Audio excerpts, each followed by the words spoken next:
ওয়াশিংটনের ক্ষমতার দাপট কি তবে সত্যি ফিকে হয়ে যাচ্ছে?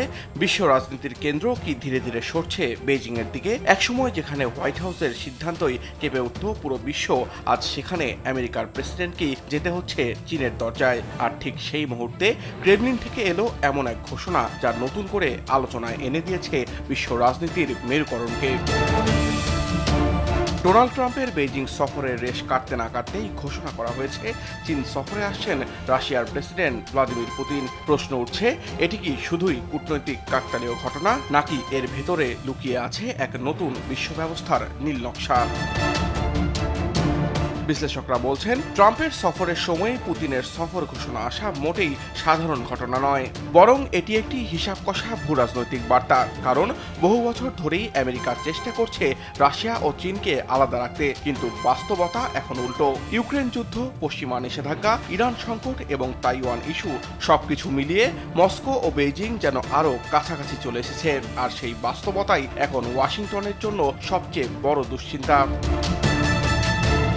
একটা সময় ছিল বিশ্বের বড় নেতারা হোয়াইট হাউসের আমন্ত্রণকে সবচেয়ে বড় কূটনৈতিক স্বীকৃতি মনে করতেন, কিন্তু এখন দৃশ্যপট বদলে গেছে। ট্রাম্প নিজেই বেইজিং সফরকে ফলপ্রসূ বলে মন্তব্য করেছেন এবং শি জিনপিংকে হোয়াইট হাউসে আমন্ত্রণ জানিয়েছেন।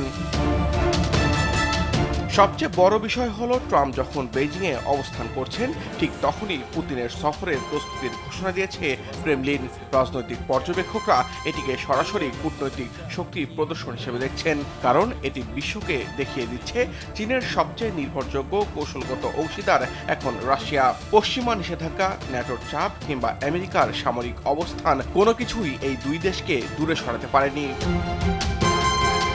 রয়টার্সের তথ্য অনুযায়ী গত কয়েক বছরে শি জিনপিং ও পুতিনের মধ্যে 40 বারেরও বেশি বৈঠক হয়েছে। মাত্র কয়েক মাস আগেও পুতিন বেইজিং সফর করেছেন। তাহলে আবার এত দ্রুত সফরের প্রয়োজন কেন? বিশ্লেষকদের মতে এর পেছনে মূল কারণ হচ্ছে নতুন বৈশ্বিক শক্তির ভারসাম্য তৈরি করা।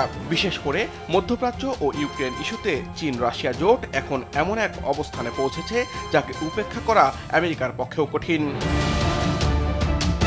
এক দশক আগেও চীনকে শুধু বিশ্বের কারখানা বলা হতো, কিন্তু এখন সেই চীন নিজেকে তুলে ধরেছে কিংমেকার হিসেবে।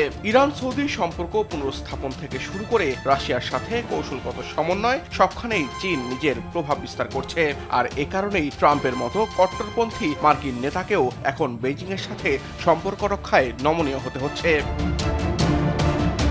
বিশ্ব রাজনীতির এই নতুন সমীকরণে সবচেয়ে বড় প্রশ্ন এখন একটাই, চীন কি সত্যি নতুন মেরুকরণের কেন্দ্র হয়ে উঠছে?